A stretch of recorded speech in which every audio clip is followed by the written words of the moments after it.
सप्तम दृष्टि जो है तृतीय भाव पर पड़ेगी। तृतीय भाव छोटे भाई बहनों का भाव है, छोटी मोटी यात्राओं का भाव है। इस दौरान आप छोटी मोटी यात्रा पर, धार्मिक यात्राओं पर जाएंगे या दूसरी यात्राएं जो कि बहुत लाभकारी साबित होंगी, और छोटे भाई बहनों से आपके संबंध बहुत मधुर होंगे।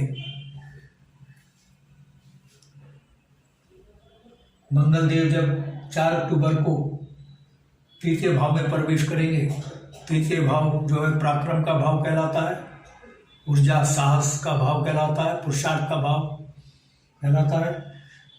मंगल देव ऊर्जा के स्वयं कारक हैं, तो इस आपके पराक्रम में, आपके साहस में, आपके कॉन्फिडेंस में वृद्धि होगी, आत्मविश्वास में वृद्धि होगी। और जब मंगल देव की अष्टम दृष्टि कर्म भाव पर पड़ेगी, 1 2 3 4 5 6 7 8, ये अष्टम दृष्टि मंगल देव की कर्म भाव पर पड़ेगी। ये दशम भाव कर्म भाव कहलाता है। जो सेना, मिलिट्री, पुलिस में है, उनके साहस और शौर्य को केंद्र सरकार से, शासन प्रशासन से सम्मान मिल सकता है और सम्मानित पुरस्कार मिल सकता है। और जो गैर सैन्य या पुलिस नौकरी में है या दूसरी नौकरियों में है, उनको पदोन्नति मिलने की संभावना है। पदोन्नति के साथ वेतन वृद्धि की भी संभावना है। लेकिन जो सेना, मिलिट्री में हैं, उनके सकारात्मक साहस और पराक्रम को सरकार पुरस्कृत कर सकती है, और अपने साहस और पराक्रम से वे, उनकी समाज में धाक जमेगी।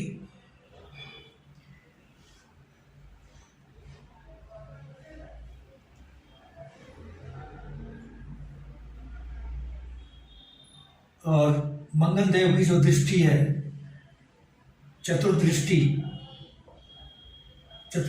1 2 3 4, चतुर्दृष्टि रोग, ऋण, शत्रु वाले भाव पर पड़ रही है।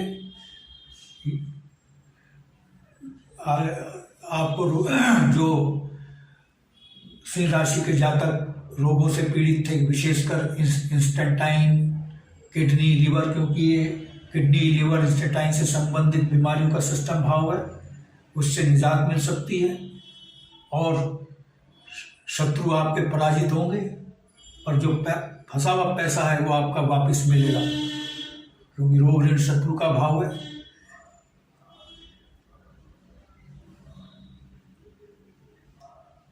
इसके साथ ही बृहस्पति देव की जो नवम दृष्टि है सप्तम भाव पर पड़ रही है।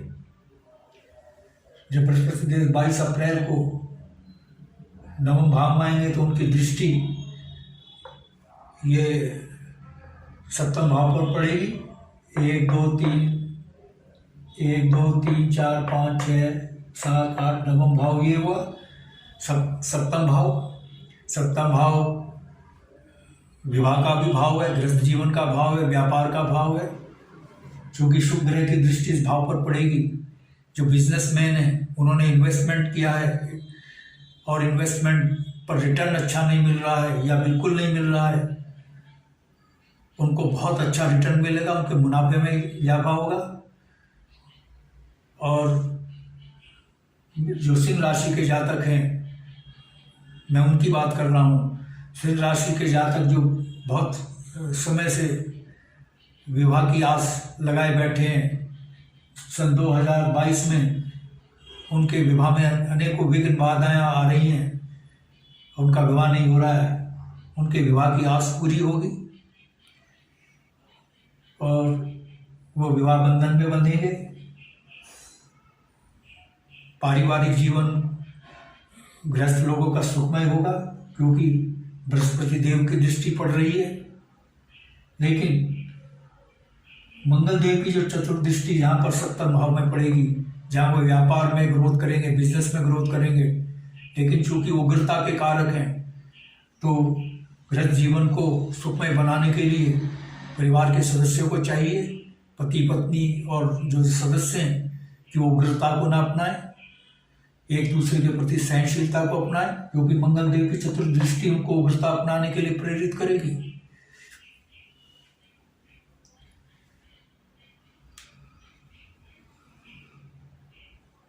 मित्रों, ये मैंने 22 अप्रैल के बाद की स्थिति बताई। 22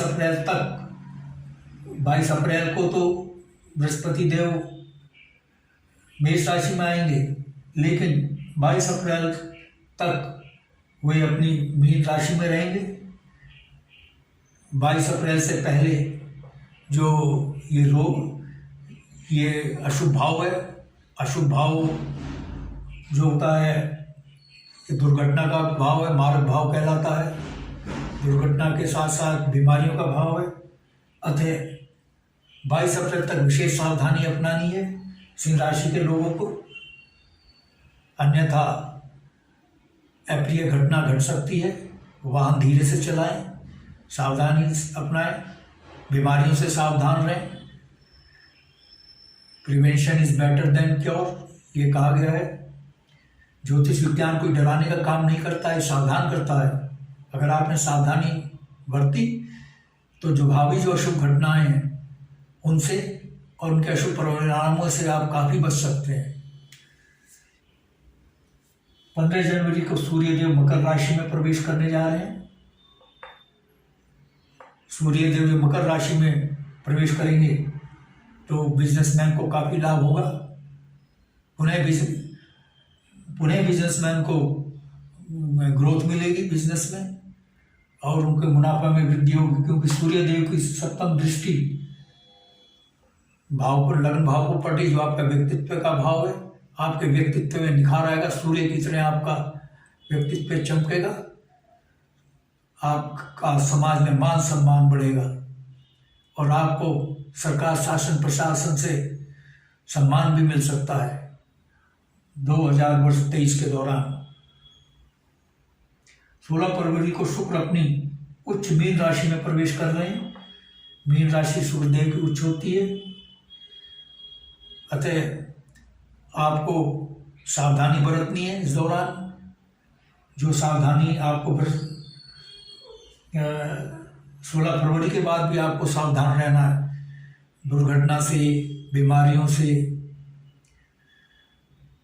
जैसा मैंने बताया, वाहन धीरे चलाएं और बीमारी से बचने के लिए प्रिवेंशन को अपनाएं। और शुक्रदेव की सप्तम दृष्टि द्वितीय भाव पर पड़ेगी, परिवार का भाव है और सेविंग्स का भाव है। शुक्रदेव भौतिक सुख सुविधाओं के कारक कहे जाते हैं। आप कोई कुंडली सावधान कर रही है कि भौतिक सुविधाओं को पाने के लिए अनाप शनाप खर्चा ना करें, फिजूल खर्चा ना करें, क्योंकि अगर खर्चा करेंगे अनाप शनाप विलासिता भोग की वस्तुओं पर जो जरूरी नहीं है लेकिन विलासिता की वस्तु हैं उन पर खर्चा करेंगे तो आपकी सेविंग कम होगी, क्योंकि शुक्रदेव की यहाँ से दृष्टि आपके सेविंग्स पर पड़ रही है।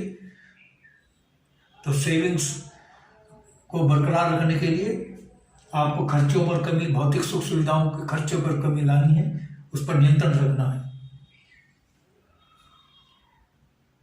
1 नवंबर को राहु मीन में और केतु तुला राशि में प्रवेश कर रहे हैं। राहु चूंकि मीन राशि में प्रवेश कर रहे हैं, यह अशुभ भाव है। 1 नवंबर को भी, मतलब इस पूरे वर्ष आपको अशुभ घटनाओं से बचने के लिए, रोग से बचने के लिए, आकस्मिक रोग से बचने के लिए, खासकर जो इन्फेक्शन से होते हैं रोग, उनसे बचने के लिए और दुर्घटना आदि से बचने के लिए आपको सावधानी अपनानी पड़ेगी, क्योंकि 3 ग्रह अशुभता के कारण बन रहे हैं, अप्रिय घटनाओं के कारण बन रहे हैं।